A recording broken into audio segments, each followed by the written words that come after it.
What is going on, YouTube? Welcome back to A Therapeutic Edge. Now, today on the table in front of us is a custom knife factory knife. This is the CKF Ossum, and that's O-S-S-U-M, but it's awesome just the same. I really have a thing for CKF knives, as I've mentioned, and this one is very, very cool. I have to adjust my chair, excuse me for a second. There we go. So I had one called the Ike, and it had a very similar white G10 on black titanium blacked out blade. It was a little shorter and a little thicker, and I really liked it, but it was, at the time, just not my knife. And so I moved it on to a buddy of mine named Rich, who also collects CKF knives, and he has really enjoyed it. And, well, I miss it. But recently, I picked up a bunch of CKF knives from another buddy of mine named Josh. Thank you so much. You can take a look at his channel over at Jimislash on YouTube. He has an excellent channel full of kick-ass knives. I'll put a link down in the video in the description. He was moving some of his CKF along, and so I picked up this one and some others. This is a slightly longer, thinner version of the Ike. Once again, it's called the Ossum. This is M390 running on ceramic bearings. It is G10 and titanium. This is a fantastic EDC size knife. It really is. And the action, well, the action is very good. It deploys by way of, on video, a thumb disc. Man, I gotta learn. Never try that on video. It fails every time. Anyway, it deploys by way of a thumb disc. It is very comfortable in hand. And because of this cutout right here, you can come forward a little bit and choke up. Where the Ike was a little awkward in my hand because of the overall length, this thing is absolutely perfect. Now, I'm not a huge fan of the white G10. Why? Because I carry my knives and I use them. And so this thing is constantly getting dirty. In fact, it's dirty now, but I'm going to take it apart and I'm going to dye out these G10 scales, either a really nice blue to match the thumb disc and the back spacer, or I'm going to do it black. I'm going to start, and the pivot collar. I'm going to do it blue to begin with a little bit of purple mixed in there. And if I don't like that, I'll dye it out black. So let's take a look at what you get size-wise. It is a nice-sized EDC knife. If we line that up on the line, you get 1, 2, 3, just about 3.5 inches of cutting on 3.5 inches of M390. The overall knife is 1, 2, 3, 4, 5, 6, 7, 8 inches dead on. It is a really, really good EDC size knife. Now, they are hard to come by. CKF makes beautiful knives, but they make them in small batches. This is number 99 of about 250. You do see these pop up every once in a while. I've seen them on Blade HQ and on various other sites, but they aren't super common. So this is more of a collection update than it is a go rush out and get one. Oh man, the edge on that is really good. Here's the thing though. When you start collecting knives and move past just the I have knives that I use stage, you start chasing stuff like this. And that's what happened to me. The black wash on this blade is perfect. The satin flats, what's visible, is really nice. There is a fantastic swedge right here. The belly on this blade, which runs all the way up, and this nice robust tip, means that this is a very durable as well as beautiful knife. The pocket clip on this thing is exceptionally well done. Let's see, there we go. It has great ramp and great lift. It slips in and out of the pocket like nobody's business, and it is reasonably deep carry. You get about that much knife sticking up. It is a non-office threatening blade, to be sure. The action is very good, as I've mentioned. This is a marvelous knife.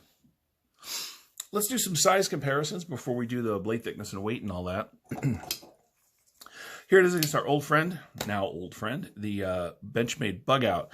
And as you can see, it is not terrifically bigger than the Bug Out. It is very similar in dimensions, in fact.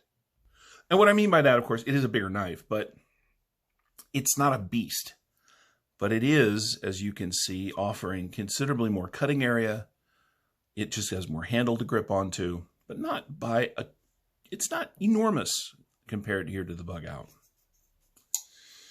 Here it is against our friend, the Rat Model 1. And the Rat 1, oh, well, you got to watch that stuff.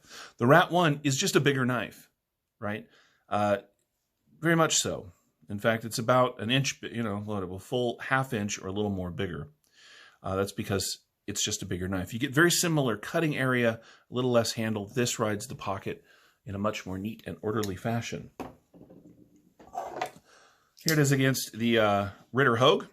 These are very similar in overall size. Both are M390. You just get a slightly different design aesthetic with the CKF Ossum. This is one of my all-time favorite knives. It really is, just because it is so durable and straightforward. But for day-to-day cutting and the actual tasks that I do, I have to say that the Ossum here does everything this does. So it's this level of knife, just with a little more style, really. Let's take a look at the blade stock, just because I enjoy doing that. I don't know if you guys do or not, but it makes me happy.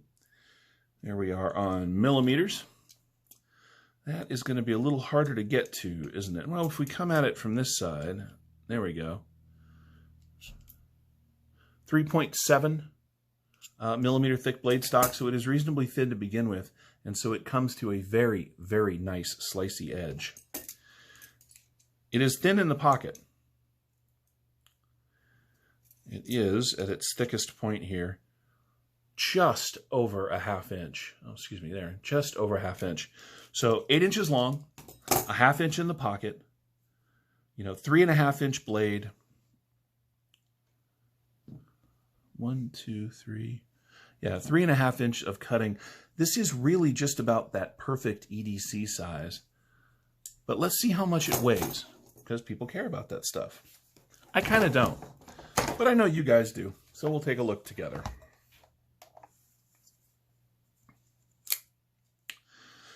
The CKF Ossum comes in at 4 ounces. Now that's a little over. People have a ounce to blade inch, inch to blade, ounce to inch blade to weight thing that they're into. I'm not, but I'll tell you, at dead on 4 ounces, this is an excellent gentleman's carry, particularly for me. It's light enough to ride in shorts, it's nice enough to wear with nice clothes, and yet it is also tough enough and durable enough to throw in a pair of jeans when I'm going out to do work. That is a great combination. I really enjoy this thing. A bunch. Knives like this that are harder to find are interesting to talk about, particularly on a knife review channel, because I want you to be able to go get the knives that I talk about. But you can't always. Maybe you won't. I mean, this is a little more than $300 worth of knife right here. That being the case, if this particular shape appeals to you, particularly that blade, I want to recommend, I don't have one right now, but the Bestech Texel, T-X-E-L, the Texel, has a very similar cutting profile and a very similar shape. Now, it's a flipper as opposed to a thumb stud deploy, or excuse me, a thumb disc deploy. But if you're looking for a knife that is like this, but costs considerably less, because those come in D2 and G10, the Bestech Texel is a really good way to go. I guess that's about it. It's just a short video, just a little bit of a channel update. I really like this. I have another one, and I'll show it to you real quick, that's getting its own video here pretty quick. This is the Decepticon, also by CKF. This is a funky knife, and we'll be looking at this a little later. Thank you so much for watching. I hope you've enjoyed the video. I know I've enjoyed sharing it with you. Please like the video on your way out. It does help the channel. If you haven't subscribed yet, please do so. This video is going to upload the week of the 17-18 of February of 2020, and there is a 1,000 subscriber video running right now. The giveaway is going, so if you subscribe now and follow the rules on that video, you can get in on the giveaway. Anyway, thanks so much, guys. Hope you've enjoyed this. We'll see you next time.